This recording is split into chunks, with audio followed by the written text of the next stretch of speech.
Hey guys, time to get in on the action for the biggest moments in basketball with Prize Picks, America's #1 fantasy sports app. Just select 2 or more players, pick more or less on their projections, place your entry, and win up to 100 times your money. Right now, Prize Picks will match your first deposit of up to $100. Just download the Prize Picks app and use the code GET100. That's code GET100 on Prize Picks for a first deposit match of up to $100. Prize Picks. Pick more. Pick less. It's that easy. A little James Brown. This is a man's world, as in Tay Mans of Duluth. Denfeld promises to be a big factor. Probably will be if Denfeld has any success today. Hunters and Hawks from Duluth, Denfeld, 2 o'clock. Kickoff. It'll be me and John Carlson on the call. Should be a fun one. We're always having fun on the Northland Sports page. Can't have any without our sponsors. Absolutely. Let's start with Comfort Systems, Kohler Hyundai and Kohler Toyota, Pier B Resort, Stewart's Bike Sports and Trophies, Mount Royal Bottle Shop, Avenue 45, the Blackwoods Group, including Tavern on the Hill, Blackwater Downtown, Two Harbors, Proctor, and London Road, Sammy's Pizza, Advantage Emblem and Screen Printing, Kraus Heating and Cooling, your Carrier HVAC authorized dealer, OAR Holdings, Hoop Brewing, and Arola Architecture Studio, and his birthday. Absolutely. 42 for Ryan Arola yesterday. I'll tell you what, I grew up with Ryan Arola and Erik Lofald. Spent a lot of times at Wade and Wheeler watching our fathers play slow pitch. In fact, I know at least 2 of 3 of us, and probably all 3, eventually played slow pitch together as well. So we go back a lot of years here, and it's a big one for Duluth Denfeld, probably for the first time in a lot of years. And Erik Lofald is with us to talk about today's duel with the Hawks. Good morning, sir. Hey, good morning, guys. How we doing? How are we doing on this semifinal Saturday? What's the mentality like? Everybody's talked about excited to play. Having that bye, has it felt like you've been waiting forever to get back out and hit somebody else? Oh, for sure. Like Mike said, there's good things and bad things about, having to wait. But, we got a little extra time to rest. We got an opportunity to watch Rock Ridge and Hermantown, and then, we get to work on Wednesday, and then it's a regular week from there. So they're ready to play. They're kind of chomping at the bit. So I talked about what's the mentality like for Hermantown. They've got a bit of revenge on their minds. Mike said they're ready to play. You guys have that chip on your shoulder pretty much all year because there's still been that label of, it's Duluth Denfeld. They've only won a handful of games over the last half decade or so. But this team is different. Mm-hmm. Yet they're the favorite on paper and by seed. But I got a feeling your kids aren't acting that way. Yeah, it's a prove-it game, 100%. We haven't been in this situation a lot. We're usually packing up the locker room around this time. And so to be playing meaningful football this time of year is exciting, but it's also a chance to prove that we are for real, that this team is as good on paper as people say they are. So, yeah, definitely a prove-it game for these guys. Hey, Coach, when Brian and I did your game against Hermantown, one of the things that really stood out was the speed of your pass rush because it got there early and really kind of messed up the Hermantown game. And then Hermantown started to throw screens at you, right? And so how as a defense that's predicated on speed and pressure, handle things like misdirection, screens, things in that order, draw plays? Yeah, just a ton of discipline, Dave. I mean, it really is as simple as that. I mean, you can get after the quarterback. You can do all those things. Oh, I heard the loss of connection with Erik Lofald. Doing. I hope he's willing to call us back because we were getting into the nitty-gritty there, and I was about to ask him, everybody's ready to prepare for Tay Mans. How much of Deshaun Moore, Daquan Moore, and Luke Pearson are we going to see just to go against the grain on the game plan a little bit because everybody's anticipating one guy. Do you surprise them with the other, and now it's like time for 2 more. I'm taking phone calls live. Erik Lofald, I think we got you back. All right. My athletic director called me, and obviously he doesn't know that I'm doing radio, Ryan. I mean, come on. I know. We got to get Tom Pearson. Very important call. We got to get Tom Pearson your media schedule. He's got to know how popular his coach is. So please continue your thought on the defense. Yeah, just discipline, Dave. I think we can do all the things we want to do. We can use our speed. And we got to stay disciplined, gap control, all those things. And then situational football. Like we have done a lot of scouting and we feel like it's not like you can tell they're going to run a screen, but there's certain situations where you're calling the defense a little bit differently because that screen might be coming or that counter or that misdirection. Absolutely. So I'll go ahead and ask the question that I started to ask as we lost you there and kind of asked to transition back into you. But your bumper music was This Is a Man's World by James Brown, because Tay Mans has been that good. But at the same time, we know, Mike Zagelmeyer included, that coaches are game planning to stop him. Now, to be fair, nobody really has. But how much of Deshaun, DeQuan, and even Luke are you going to mix in? Because they might send 11 guys after jersey number 33. Yeah, you kind of dare them to a little bit because we are so deep at the running back position, and those guys can play anywhere on the field. To be honest with you, they can split out, and so being able to have all of those guys on the field at the same time in certain situations, I think takes the pressure off. How can you not pay attention to Deshaun and DeQuan and even Luke? Like, if you lose track of Luke, you guys said it on on our broadcast when you guys did our game, he's the forgotten guy, and if you forget about Luke, he's busting off a 20-yard game.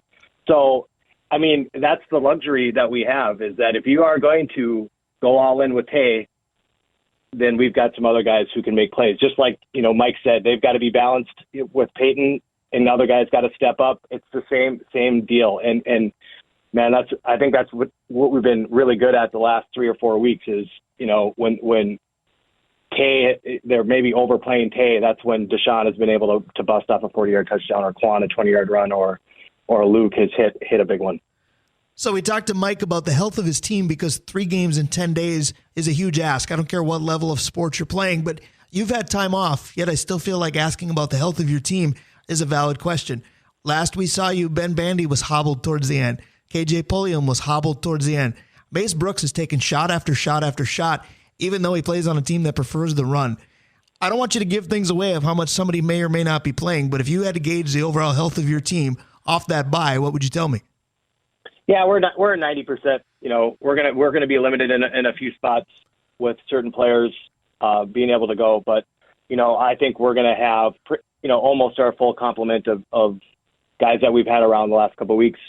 But yeah, I was joking with the guys. It's typically our experience in the playoffs where we've been that 6 or 5 seed who's gone toe to toe with a 3 or 4 seed and maybe come up short and sent just a bloody pulp of a team to a Hermantown or a Cloquet or a Grand Rapids, and now it's our turn. And so we're just hoping we can reap the benefit of playing one less game in that amount of time. And so the rest, I think, will be beneficial. Coach, I'm going to take you in a different direction. Last week, Brian and I were able to talk to your assistant coach, Tony O'Neill, the to-be head coach of the Harbor Monsters. I'll get it right every time. Tell us a little bit about Tony O'Neill as an assistant coach, and what do you see for him as a head coach coming up? Yeah, we call him Coach Jam because he obviously coaches Jamrock. We have another Coach Tony as our D coordinator. So Coach Jam just brings passion to the team. When he joined us last year, he was, I think, a little what's the right word? Naive about Northeast Minnesota football, and he's come from different parts of the country where football is played a little bit differently. So getting acclimated to the type of football that we play up here in the Northland.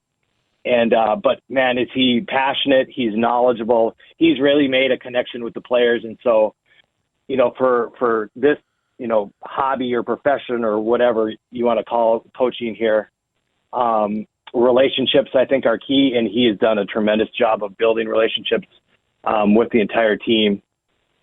Moving forward, like, what do I envision, at the next level? I just told him, and obviously it's a completely different game and a completely different player. You're coaching adults, but hopefully the same sort of principles that we've instilled as a staff here, open, we like to communicate, highly relational, person over player, growth mindset, all of the stuff that we've instilled in our culture is totally applicable to any sport at any level.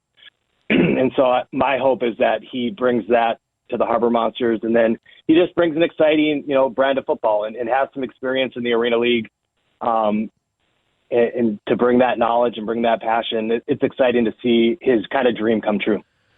Erik, I want to piggyback off that a little bit because Tony credited you in the way that this coaching staff functions with really kind of being an open forum that, yes, there's a head coach, that's you, but everybody's entitled to share an opinion and see ideas and be part of the game plan.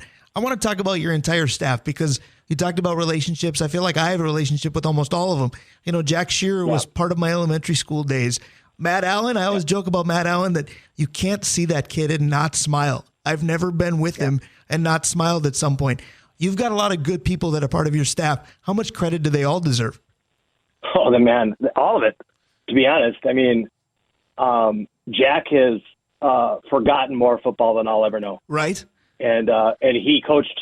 I mean, he coached my senior year here at Denfeld. He was the C team coach.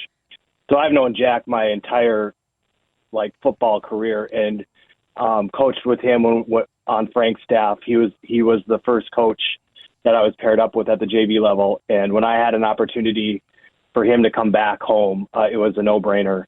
And Matt was one of the first guys, other than Dave and Tony Claus, that I brought in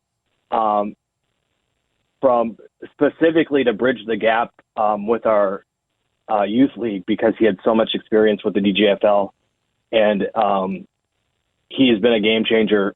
I mean, the day in and day out, whenever we need something, Matt's always there. He's been instrumental in creating our booster club that now is 2 years old. That has just been a game changer for our program. And I credit a lot of what's happened the last 2 years with having the money to buy new equipment and to get the stuff that these kids deserve to not only be competitive on the field, but be competitive in a lot of other areas that schools with money are able to do.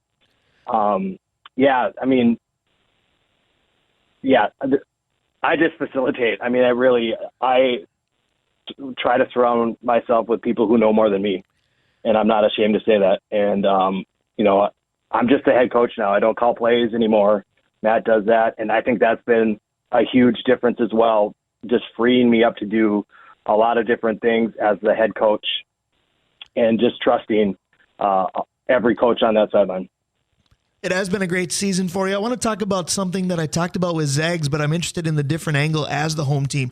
And full disclosure, this has been two of the more difficult interviews with guys that we normally have very simple conversations with because we're 2.5 hours or so from game time. And nobody wants to reveal anything knowing that the other person's listening. So a normally very laid back, very deep conversation has been kind of treading carefully. But at the same time, I have to ask what I asked Zags, but in reverse. I said, you're taking a road trip if you're Hermantown, but that road trip is 10 minutes. Big deal, right? And he kind of said, yeah, it's all between the hash marks, what have you. And, it's all between the ears as to how we have to play. Well, I can spin it the other way with the home team in a community that's been dying for big-time football like this. I got to think you want that stadium, whatever you want to call it now. I call it the artist formerly known as PSS. I know it's Marv Heikkinen Field at Walt Hunting Stadium. I think I got it. But you're ready for that place to erupt today. I am. I just think back to, the glory days of PSS and when those stands would be packed for games like this. And looking back to, I brought out a newspaper clip from 1996 from our senior year when we played Cloquet in the semifinal, and 1,200 people in the stands. I'd expect just about that, today. I think Hermantown's fan base is going to travel, and I think we're going to show out. My dad said he couldn't go. He's been kind of harassed at the grocery store with, and at church and all the places that he goes with the excitement in the community for this club. And that's all we ever really wanted, was just to make this community proud and, to give them a chance to cheer and to experience some things that we haven't experienced around here a long time. And with that comes a little bit of pressure, but there's no place I'd rather play today than the Walt. It is going to be the Walt. I got to christen that on the radio today. As we're going to have it for you at 2:00. You have to enunciate because DeWalt is a tool. Walt, yes, Walt. The Walt. Absolutely. So in response to your dad, he deserves a little bit of guff though once in a while, because I'll tell you this, and we should just let him know, even though radio is not a visual medium, he was very proud of me when we did your Grand Rapids game, because he even got the East grad to wear maroon to the game. Today with Denfeld Hermantown, I got to go neutral. I'm wearing gray. You can decide which one of the 50 shades, but I'm wearing gray. Dave has another question. Go ahead. I don't even know how to follow that up, Erik. I know Dave will be wearing maroon and gold. Dave will be wearing Dave won't blue be there. and yellow. You're stuck with John Carlson and myself. At a volleyball game, 100%. Oh, yeah. So I guess the way I wanted to finish this, Coach, is less of a question, more of a statement. Brian and I have said since the first day of this program that Duluth is a much better sports town if the players in West Duluth are successful as well. And this game today, regardless win or loss, has been outstanding for town, right? I mean, your kids and you and the program have really made athletics in Duluth this fall even more fun than they normally are. So this is a congratulations and a kudo and way to bring this team up from where it was to where it is now. Yeah, I appreciate that. So, Erik, good luck today. Again, 2 o'clock to kick off Hunters and Hawks, round 2 in 10 days. Denfeld got the last one, 31-29. Are you expecting a lower scoring game with the adjustments you both can make? No. We go in shootout style again. Yeah. Well, I'd like for their score to be a little lower, but I mean, I think we have the capacity, and I think we got to put up at least 28 points to have the, to get a dub. I really do. I don't think it's going to be a defensive battle in the sense of, I just think we're too explosive. They can be explosive if we can handle their explosive plays. I'd expect to score, but so I'd expect a shootout, if anything. It will be intriguing. One team that loves to pass, one team that nobody's better at running the football, and two defenses that love to fly around. I'm really excited to be on these airwaves in just over 2 hours and kick it off at 2. I will see you then, and good luck, my friend. All right. Thank you, guys. Absolutely. That is our guy, Erik Lofald. He even had to call us twice to get things going there. The beauty of cell phones and the beauty of his AD, Tom Pearson, bothering him on a Saturday morning, but he led us, and that's what counts. Going to be a fun one at the Walt this afternoon. It is going to be a fun one. I'm a little jealous for you and John. It will be fun. 2 o'clock to kick off on these airwaves. Pregame can be anywhere from 10 to 15 minutes prior. Sometimes we just don't know. There's a lot of excitement today, so we'll talk as much about it as we can. But I tell you what, we've covered Hermantown, we've covered Denfeld. Time to give Duluth East some love, too. Why? Because the NBA kicked off this week, and an NBA draft pick that went to Duluth East. Rickert joins us next. Stick around. We'll be right back. Hey guys, time to get in on the action for the biggest moments in basketball with Prize Picks, America's #1 fantasy sports app. Just select 2 or more players, pick more or less on their projections, place your entry, and win up to 100 times your money. Right now, Prize Picks will match your first deposit of up to $100. Just download the Prize Picks app and use the code GET100. That's code GET100 on Prize Picks for a first deposit match of up to $100. Prize Picks. Pick more. Pick less. It's that easy. Back on the Northland Sports page, little Ricky Martin living La Vida Loca. In just a few minutes, we go from Ricky Martin to Rickert, as it's Brian Prudhomme, Dave Cook. We are living the crazy life here on the Northland Sports page with lots of guests today. We're not able to live this crazy life without our crazy great sponsors. That is fact, Brian.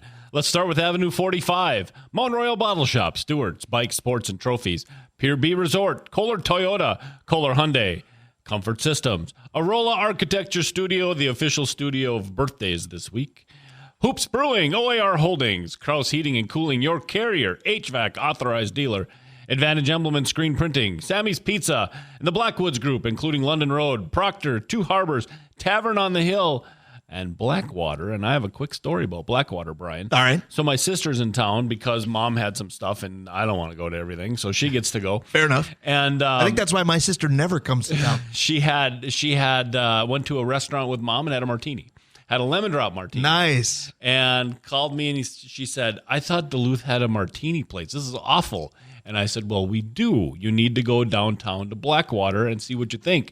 And so they called me from there and said, oh, yeah, good call. Fantastic. This is the martini bar in town. Yep. Can't go wrong with that. In fact, after Denfeld Hermantown football today, I'm still pondering the idea of it might be time for one for me as well. But after the game, of course, because we got a big one.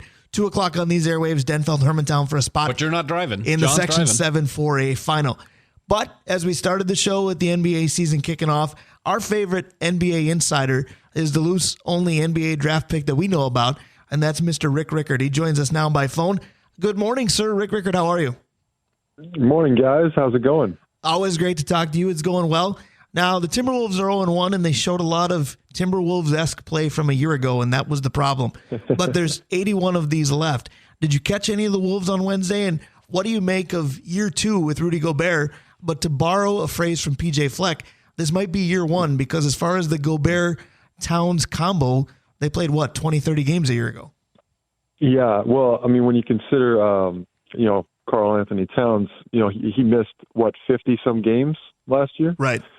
So it's, this is probably, this year's going to be a good indicator of what that duel is actually going to look like. I mean, you kind of have to, in some ways you have to give them a pass. I know we don't like to do that because it's professional sports, but you almost have to, because they didn't get like a fair shot at it last year in some regards. So hopefully, looking at their roster, I mean, they've got some great talent, great guys. So hopefully they can do well. I mean, I'm expecting big things from them this year, better than last year anyway. But I don't know. Well, you got a guy like Mike Conley. I mean, just a veteran who is just a solid player.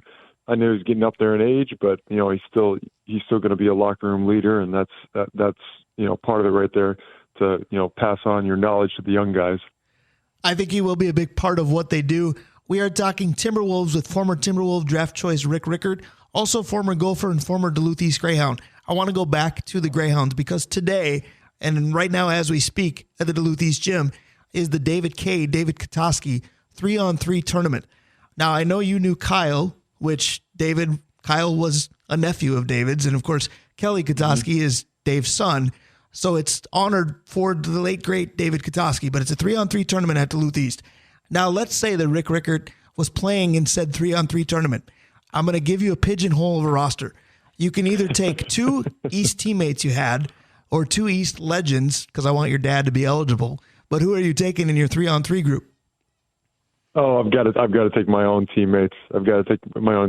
Just, based on chemistry. And all right, so you're one of them. What 2 teammates are you taking?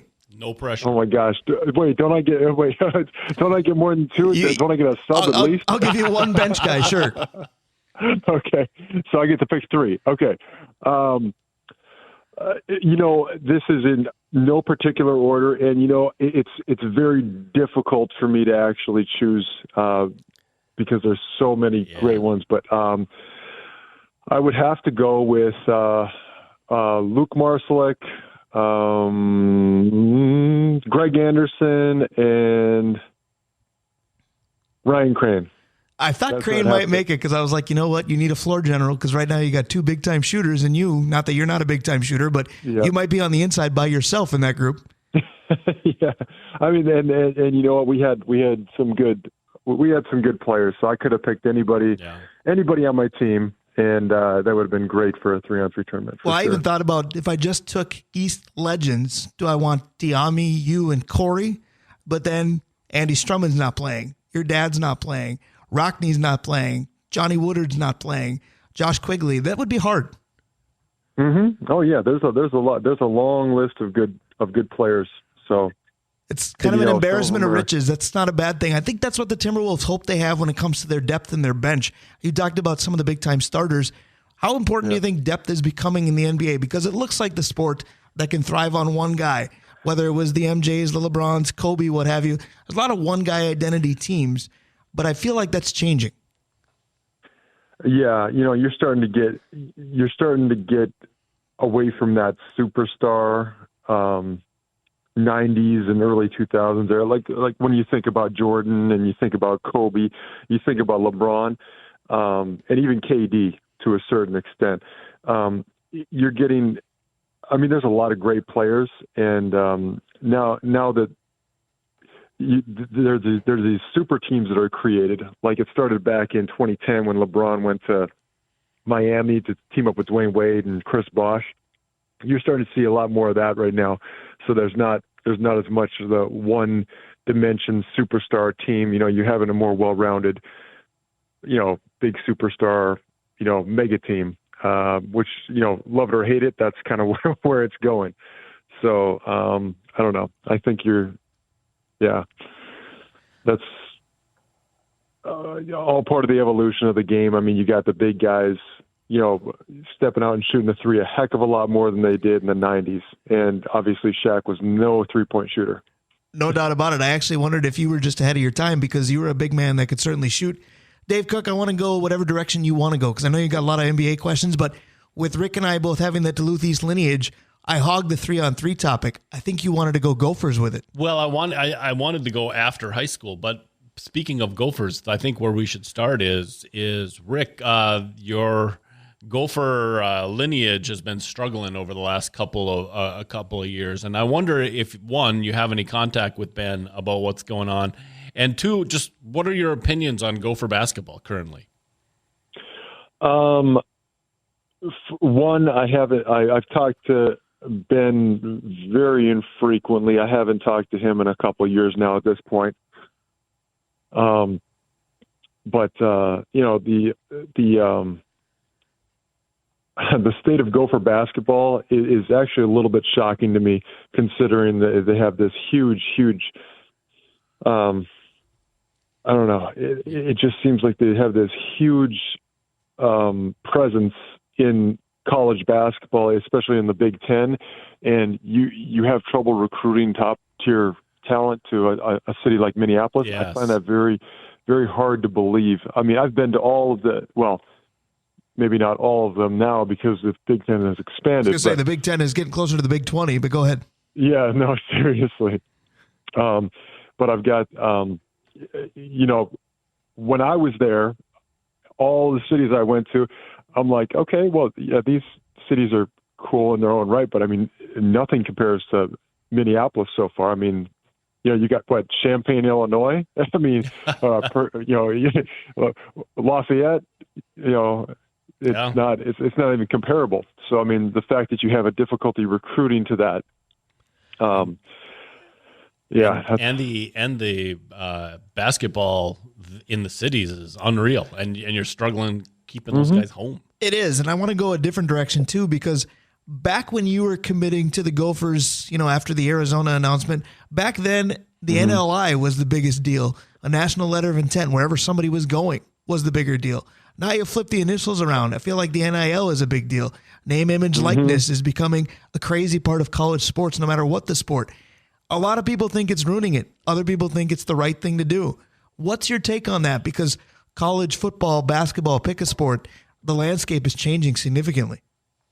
Well, it's a mixed bag. It's a double-edged sword, really. I mean, you've got the name licensing agreement on one end, and the younger players are like, yeah, well, I want to be compensated. And nowadays,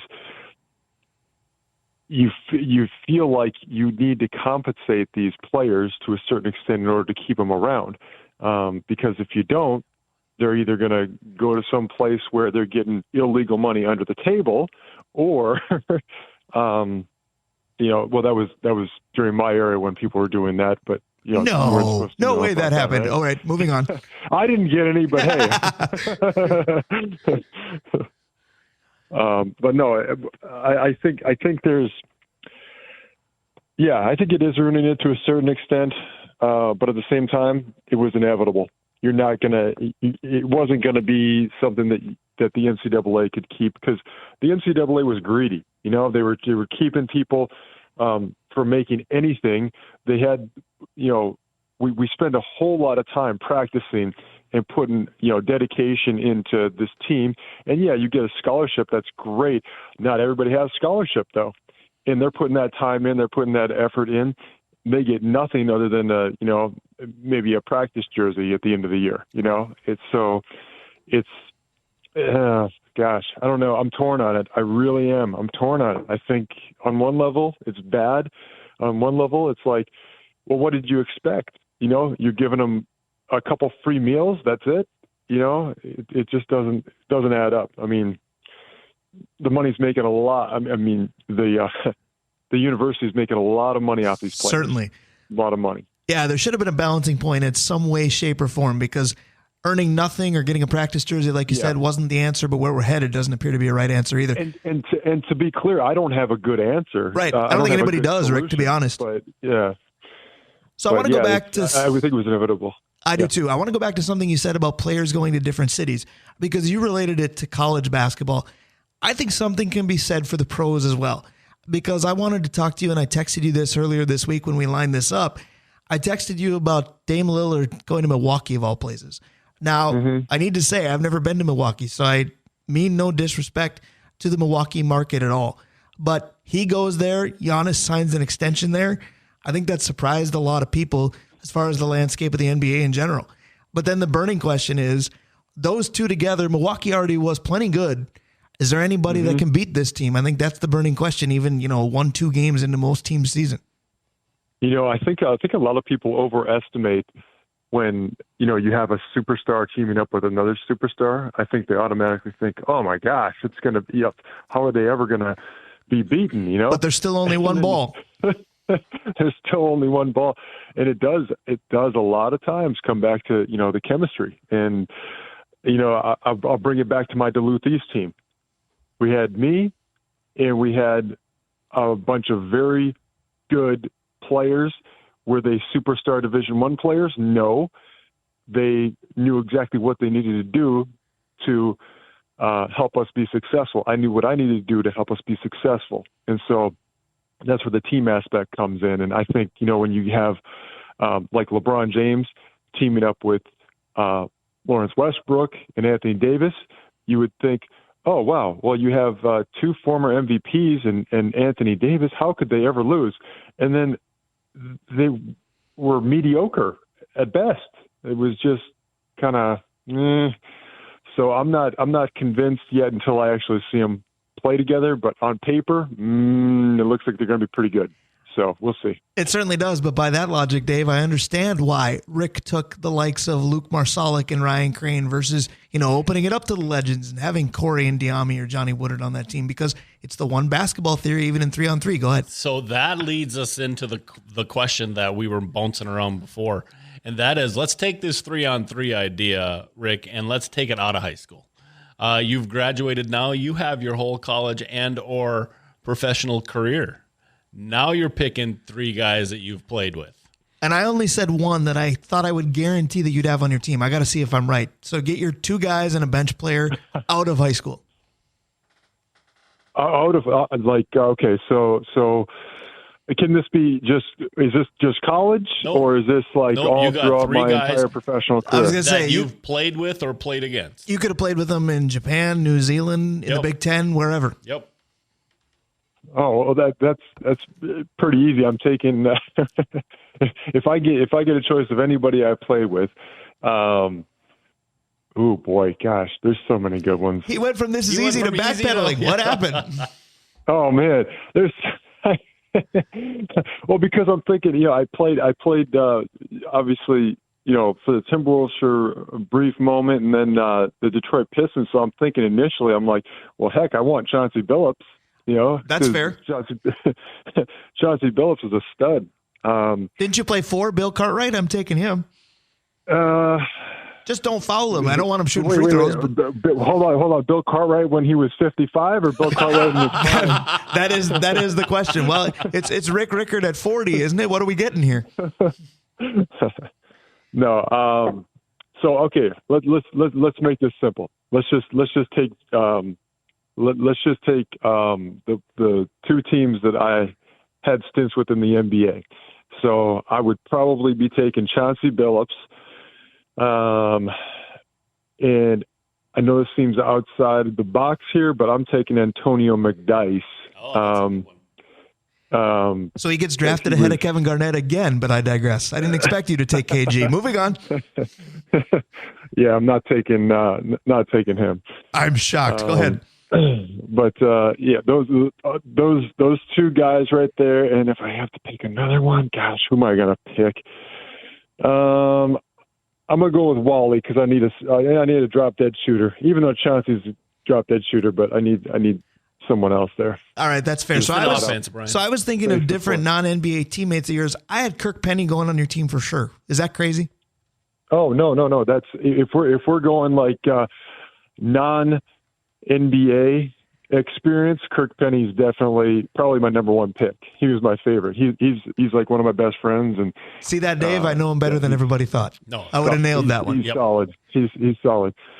And ironically, I don't know if you remember this, but when I was in Japan, you remember Brian Cook from Illinois? Of course.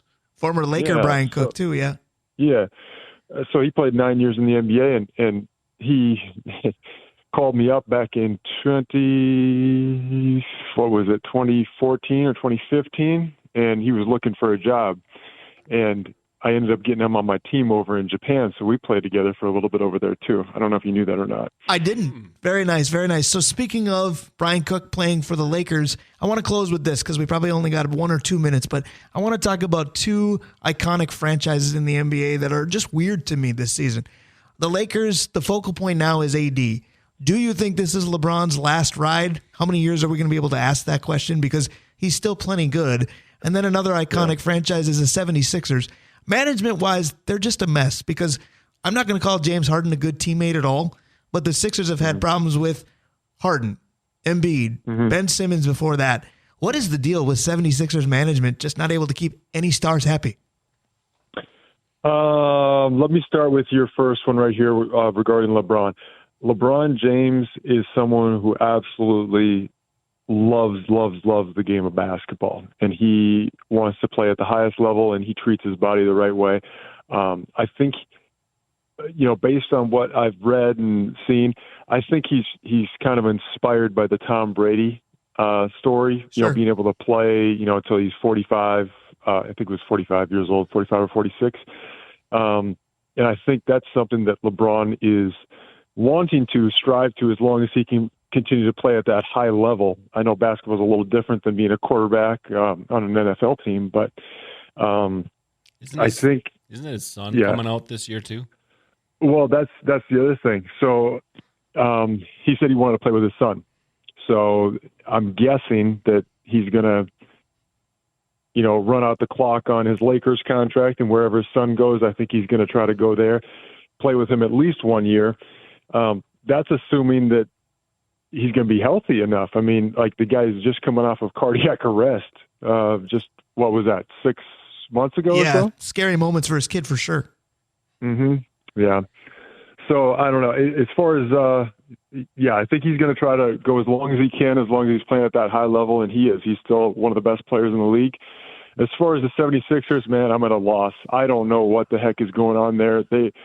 I don't think I don't think they have great personalities to begin with. Harden seems a little selfish to me, but to say the least, I think you're right. Yeah, to say the least. And Embiid, I've never been. I mean, he's a great player. Not a huge fan. I think there are other players to look up to. It's just my opinion, but there you have it. That's what I love about these. Rick, you're one of my favorites. I'll always be a big fan of you, and you don't shy away from any opinions. Let's do this throughout the NBA season. It's always good to talk to you. Say hi to that tennis pro to be, your daughter Pepper, and, of course, your wife Cece as well. Will do. Thanks, guys. Great talking with you. Absolutely. Thank you to Rick Rickert, one of my favorite Greyhounds. The song is You Ain't Nothing But a Hound Dog. Rick was a lot more than that. Coming up next, Vencie Glenn. Oh, yeah, it's a border battle. Vikes Packers. Hey guys, time to get in on the action for the biggest moments in basketball with Prize Picks, America's #1 fantasy sports app. Just select 2 or more players, pick more or less on their projections, place your entry, and win up to 100 times your money. Right now, Prize Picks will match your first deposit of up to $100. Just download the Prize Picks app and use the code GET100. That's code GET100 on Prize Picks for a first deposit match of up to $100. Prize Picks. Pick more. Pick less. It's that easy. View it next. Stick around. Back on the Northland Sports page, that is the safety dance. That means our favorite safety is up next. Vencie Glenn will be with us to preview Vikings Packers tomorrow at noon. And, of course, time for 2 more. Follows Vikings Fan Line tomorrow. Steve Petosha and myself will have that one, and more football this afternoon.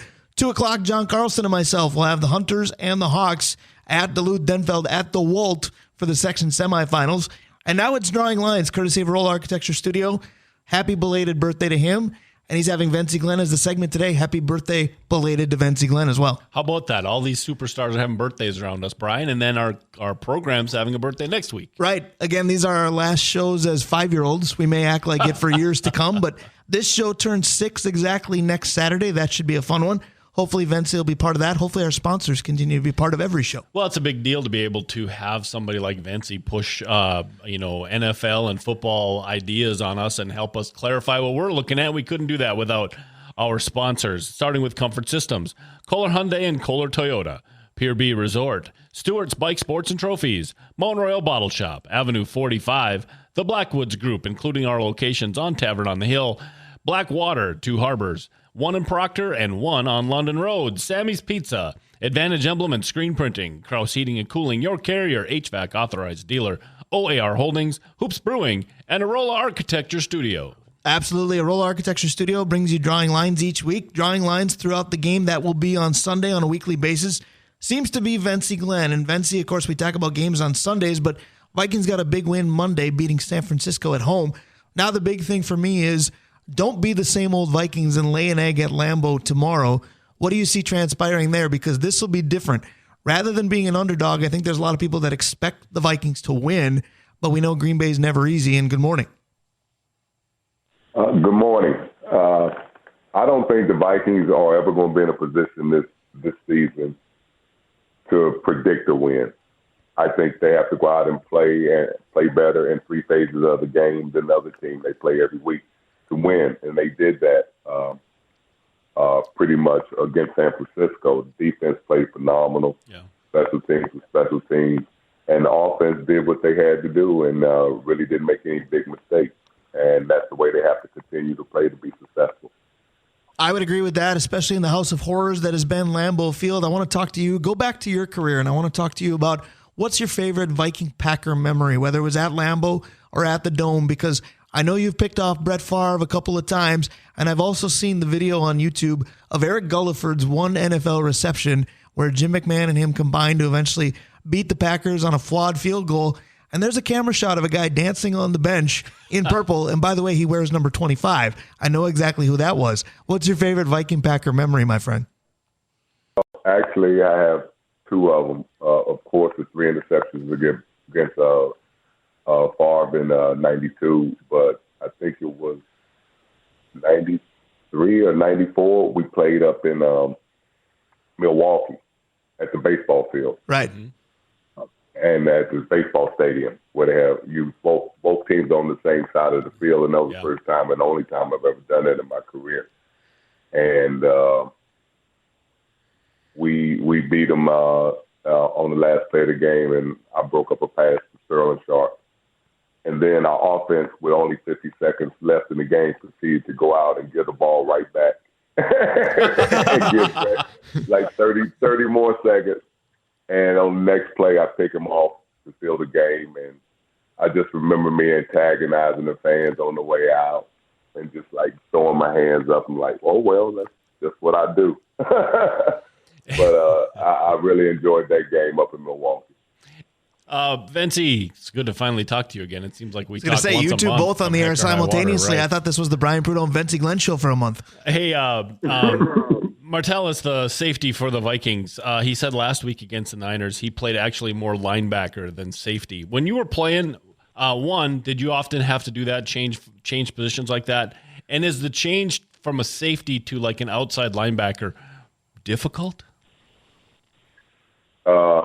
No, I never had to do that, but I do recall one game where I think it was Todd Scott got hurt, and they against New Orleans at home, and they put me down at strong safety. And after that game, I said I never want to do that stuff again. It was brutal. Oh, it's just every play somebody was putting hands on me. It was just like a constant tug of war and a fight. So I would never do that. Going from safety to that linebacker kind of position is definitely different. But it depends on what's your asset. Is it the run game or is it the pass game? And if you're a liability in the pass game, then they'll probably put you down there a little more. But as far as Flores, he's an aggressive coach. So he knows if he doesn't stop that San Francisco run game, it's going to be a long day because they ain't going to be tackling McCaffrey downfield. He's strong, he's physical, and it'd be a long game. Then Brock's going to be able to do what he wants. So I think it was by Harrison Smith forcing that fumble early. That was a game changer right there, and let them be a little more aggressive and made San Francisco a little more passive. I would agree because the Vikings turned it over on the opening drive again, but got San Francisco to return the favor, so to speak. Vencie, I want to talk to you about how much you salivate as a safety when you're playing a younger quarterback, because Cam Bynum sealed the game essentially twice for the Vikings on Monday, and Brock Purdy's had a ton of success, but I think we were reminded of how young he is. Jordan Love is obviously very young and susceptible to the mistake as well. If you're playing in the secondary tomorrow, I know that's not a great unit for the Vikings, but aren't they chomping at the bit a little bit to get turnover opportunities? I wouldn't be if I was them. You got to play the play. The quarterback for Buffalo, he comes out, throws the pick the first play of the game, right. A couple weeks ago. So those things are going to happen. I would not put a whole lot into playing Jordan Love as a rookie because you never seen him play. You never seen him run. You never really just had that opportunity to study him. And you're playing a division rival. You know each other well. So it's going to be who executes the most throughout the game. It's not going to be a personal thing. They make football so personal, like it's one guy or two guys that make the whole game, and it's not. It's a team effort, and everybody has to play well. Talking with former Vikings safety Vencie Glenn. Vencie, I love that you mentioned the rivalry because, again, with two teams that currently have losing records, it's important to both, but kind of both fan bases have shrugged their shoulders a little bit. Now, the Vikings brought a lot of enthusiasm back by winning Monday night. But with this rivalry, sometimes extracurriculars can take place and things outside the play happen. We'll see with this younger group if there's really that kind of rivalry. But, Dave, I know you have a general question as to when that kind of thing happens, what happens on the other side, or what has Vencie perhaps seen? Yeah, Vencie, we had a play in a high school game last week where a defensive back hit a wide receiver on the opposite side of the play. Right, where nobody was looking. And I was wondering, what's maybe the worst? That's probably the wrong word, but what's the most interesting, kind of garbage, non-tackle play that you were ever exposed to? Well, if he did that from on the other side of the field, that's just a cheap shot. So I'll keep it moving on that. But with me, it was pretty much a wake-up call experience. We were playing, I was just saying that we were playing the Rams, and Erik Dickerson broke through the line. He got tripped up, and he was stumbling, and I tapped him down, and the play was pretty much over. But I didn't realize that Newberry, I think he was either the center or the guard, man, he had a dead beat on him. And by the time I touched Erik Dickerson and looked up, this dude was coming at me 100 miles an hour. And he must have knocked me 7 yards in the air. I jumped up. I'm MFing. I'm going off. And like, ref, you see that? That's a cheap shot, blah, blah, blah. And I get to the sideline, and I don't know who it was, but they came over to me. It was the best. They said, hey, Rook, don't stand around the pile. And from then on, I never got touched around a pile again because my head was on a swivel. That's awesome. And I just learned. So, that was one of the moments. But cheap shotting is just not. But the league is letting these guys know, hey, man, all this fighting and all that, this crazy stuff you're doing and bringing this extracurricular activities to the league, it's going to cost you. So if you want to, spend all that energy fighting out there on the field, and that's fine, but it's going to cost you, and it might cost your team a game. And then you're really going to have things to think about. Yeah, that will be interesting if it ever comes to that. We've only got about a minute left. In fact, even less, Vencie, so I'm going to keep it simple. Give me a score tomorrow. Lambeau Field, never a fun trip on the field anyway. I've heard it's football Americana, but the Vikings on a roll, the Packers not, but that doesn't usually mean a lot. What do you got for a score tomorrow? I really can't pick a score because I really don't even watch the Packers at all. And, without Jefferson, you just don't know what you're going to get with the Vikings. But I know the Vikings will win, but I don't think it'll be a high-scoring game. All right, we'll absolutely take that. The defensive stalwart predicts a defensive struggle. We appreciate you. Next week, this show turns 6. Much. You've been a huge part of it. We hope we'll have you again for our anniversary show next Saturday.